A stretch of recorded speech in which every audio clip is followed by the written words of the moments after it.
guys. Sydney, how's it going? Good, I'm so glad to hear. So in this installment of the trilogy, we meet your characters, a story that's set thousands of years prior to the events of the Lord of the Rings. For all of you, how did you go about this process of developing these characters based on the material that you guys already had? Great question. Yep. I mean, I think you start with JD and Patrick's script, and that's usually the starting point for most actors. So there you go. And then after that, you do deep dive into the literature itself, to the source material, which is Tolkien. I mean, in my case, I read as much as I could, and then what you pick up through that process, as well as talking to set designer, costume designer, people who've got specific in their own areas. You kind of cherry pick from them all, mix it all up, think, okay, those are the Tolkienian themes I've learned and the bits I've learned about the world and the character. How does that then match with what JD and Patrick have written? And through discussion, we all make those choices along the way. It's a very thorough answer that I think Just- applies to yeah, that was everyone. Yeah. Absolutely.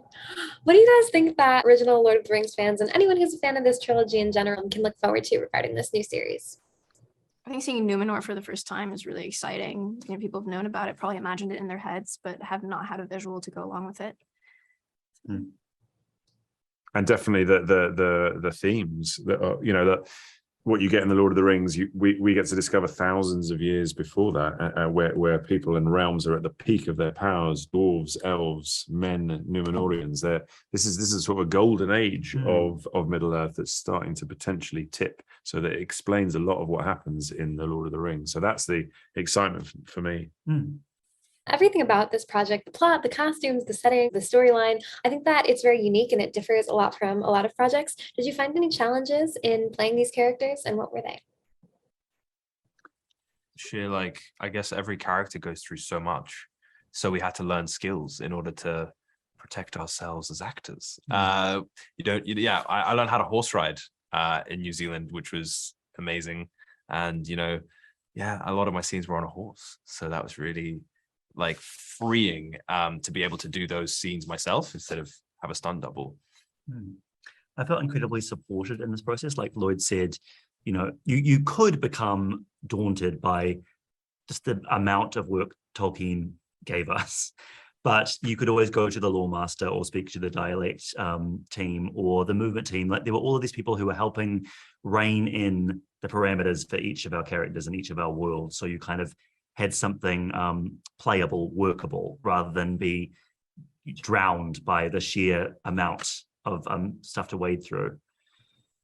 But I think the true difficulty would have just been the scenes themselves. I felt really supported with all of the foundational Tolkienian stuff, and then the challenges were just in the relationships, in the scenes, and teasing out the truth of these different characters. It's a beautiful answer. Now, aside for Leon, the three of you are all members of family in this. What was that dynamic like? What was that character dynamic like between the three of you? I think my character has kind of been thrust into the mother role because we're all grieving the loss of our mother. Despite being the youngest, she's sort of having to be mother to her older brother. And there's a bit of a push and pull dynamic there. There's also an interesting relationship with her father, because she's more capable and not as, much of a problem child as Isildur is. She gets kind of overlooked. So the relationship between her and her father is a little neglectful. I guess I'm toying with the idea of leaving the sort of city that we're living in, which is causing a slight rift in the family and annoying my father, who wants me to pursue a life just like his.